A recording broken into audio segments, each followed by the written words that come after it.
How vainly men themselves amage to win the palm, the oak or base, and their incessant labors, see crowded from some single herb or tree. दोस्तों poet कहते हैं कि लोगों के बे effort कितने meaningless है, जिनके through वे अपने मिलिट्री, सिटीजन या पोइटिक अचीवमेंट्स के लिए ताड़ के पेड़ या ओक के पेड़ या लॉरेन के पेड़ की पत्तियों का मुकुट जीतने के लिए पागल हो जाते हैं। वे एक ही पेड़ या जड़ी बूटी से पत्तियों का मुकुट पाने के लिए कंटिन्यू मेहनत करते हैं। Whose short and narrow-voiced shade does prudently their toils upbraid, while all flowers and all trees do close to weave the garlands of repose. इन पेड़ों की छोटी और लगातार नैरो होती छायाएं ऐसे लोगों को उनके हार्डवर्क के लिए बुद्धिमानी से फटकारती है, जबकि सभी फ्लावर और सभी ट्रीज अपनी छायाओं से मालाएं बुनने के लिए एक जगह होते हैं। ये मालाएं आराम और शांति की मालाएं हैं और इसीलिए उन पत्तियों की मालाओं या मुकुटों से कहीं बेहतर है जिन्हें वे लोग चाहते हैं। Fair quiet have I found thee here, and innocence thy sister dear. Mistaken long, I shut you then in busy companies of men. दोस्तों पोएट आगे कहते हैं कि फेयर क्वाइट, मैंने तुम्हें इस गार्डन में पाया है और मैंने तुम्हारी प्यारी सिस्टर इनोसेंस को भी यहाँ पाया है, और लंबे टाइम तक मैं तुम दोनों को बिजी लोगों की संगति में ढूंढने की गलती करता रहा। Your sacred plants, if her value only among the plants will grow, society is all but rude to this delicious solitude. दोस्तों पोइट आगे कहते हैं कि अगर तुम्हारे होली प्लांट्स इस अर्थ पर उगते भी है तो वे गार्डन के प्लांट्स के बीच ही उगते हैं, ह्यूमन से भरी प्लेस पर नहीं। गार्डन में इस इंजॉयबल सॉलिट्यूड के कंपेयर में ह्यूमंस की संगति कुछ भी नहीं बल्कि एक हेक्टर है। No white nor red was ever seen, so amorous as this lovely green, fond lovers, cruel as their flame, cut in these trees their mysterious name. ना तो वुमेन के चेहरे की सफेदी और ना ही उनके होठों की लाली कभी इतनी लवली मानी गई है जितनी कि गार्डन में लगे पौधों और पत्तियों का सुंदर ग्रीन कलर। दोस्तों पोइट कहते हैं कि लव में डूबे लवर जो अपने कामों में उतने ही क्रूअल होते हैं जितनी कि उन्हें पीड़ा देने वाली लव की फ्लेम, क्योंकि पेड़ों की छालों पर चाकुओं से अपने लवर्स के नाम खुरेद कर अपनी क्रूरता दिखाते हैं। Little elves, they know our heed, how fair these beauties, hers exceed. Fair trees, wheresoever your box I would, no name shall but your own be found. दोस्तों पोएट आगे कहते हैं कि यह अफसोस की बात है कि या तो इन लवर्स को इस बात का पूरा एहसास नहीं है या वे इस बात पर ध्यान नहीं देते कि गार्डन की ब्यूटी उनकी लवर्स की ब्यूटी से कहीं ज्यादा अट्रैक्टिव होती है। पोएट कहते हैं कि जहाँ तक मेरा सवाल है कि हे ब्यूटीफुल ट्री, जहाँ भी मैं तुम्हारी छालों को काटने के लिए चाकू का यूज करूंगा, मैं वहाँ किसी वुमेन का नाम नहीं बल्कि सिर्फ तुम्हारा नाम उकेरूंगा।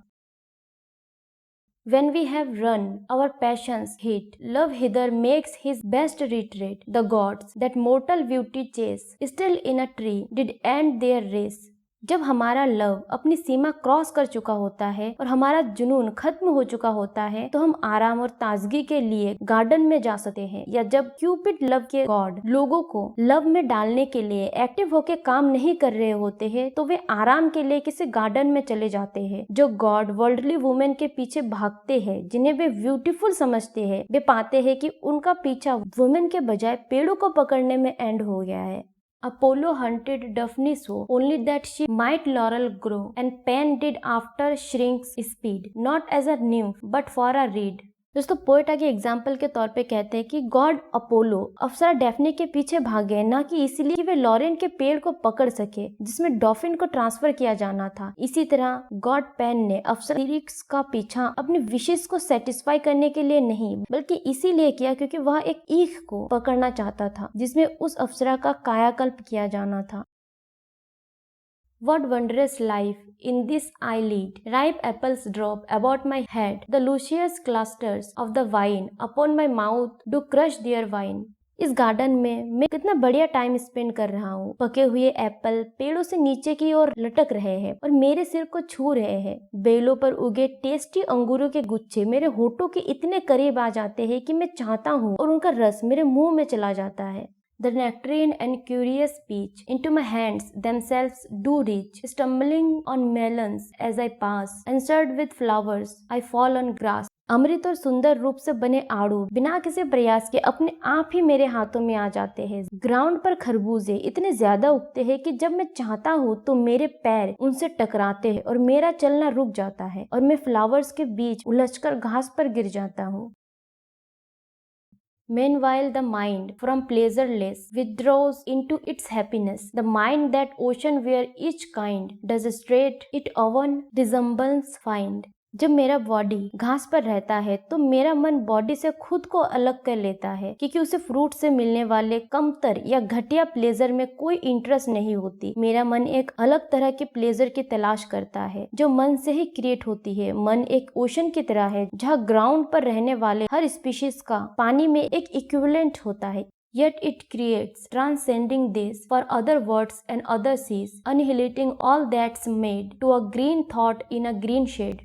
दोस्तों पोइट आगे कहते हैं कि हालांकि मन पूरी तरह से अलग अलग ग्राउंड और अलग अलग ओशन भी बना सकता है जो रियल ग्राउंड और रियल ओशन से कहीं बेहतर है, मन हर उस थिंग्स को जीरो में कन्वर्ट कर देता है जो बनाई गई है और हरे पेड़ की छाया में ताजा और जोरदार थॉट्स को जन्म देता है। Here at the fountains, sliding foot, or at some fruit trees, mossy root, casting the body's waste aside, my shoal into the box does glide.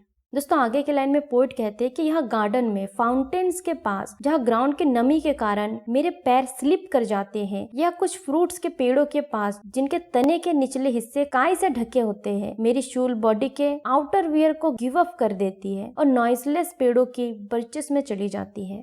They are like a bird, it sits and sings, then waits and combs its silver wings, until prepared for longer flight, waves in its plumes the various light. वह बर्चिस पर मेरी शूल एक bird की तरह बैठती है और गाती है, फिर मेरी शूल एक बर्ड की तरह अपने ब्राइट विंग्स को सजाती और संवारती है और एंड में एक लंबी उड़ान के लिए खुद को तैयार करके अपने पंखों में कई गुना रोशनी लहराती है।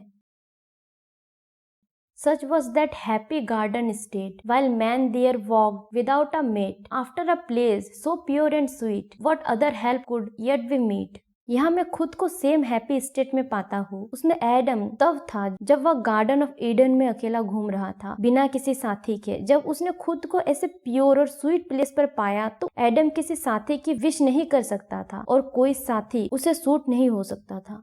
But it was beyond a mortal's share to wander solitary there, to paradise it were in one, to live in paradise alone.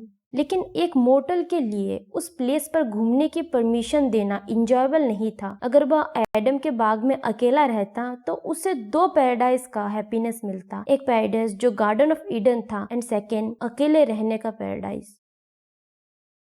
How well the skillful gardener drew of flowers and herbs this dial knew, where from above the milder sun does throw a fragrant zodiac run.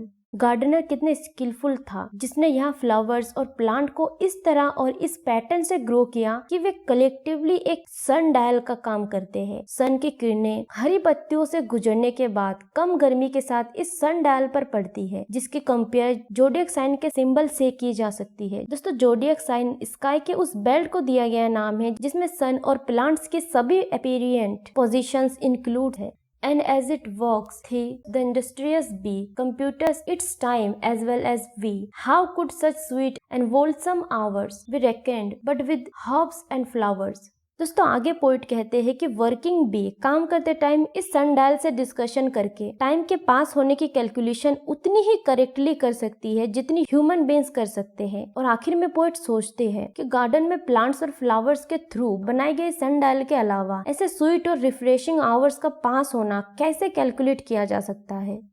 दोस्तों ऐसा लगता है कि the garden लिखने में Andrew marvel का real purpose active life पर thoughtfulness life की सुपीरियरिटी को एस्टैब्लिश करना था। पोइट के अकॉर्डिंग रियल थॉटफुलनेस केवल गार्डन में पेड़ की हरी छाया में ही पॉसिबल है। एक गार्डन क्वाइट और रेस्ट ऑफर करता है और यहाँ किसी को भी माइंड एंड शूल के प्लेजर के साथ साथ सेंस के प्लेजर को भी इंजॉय करा सकता है। दूसरी ओर एक्टिव लाइफ यूजलेस है और लोग लाइफ के डिफरेंट फील्ड्स में रिस्पेक्ट अचीव करने के लिए अपने टाइम को वेस्ट कर देते हैं।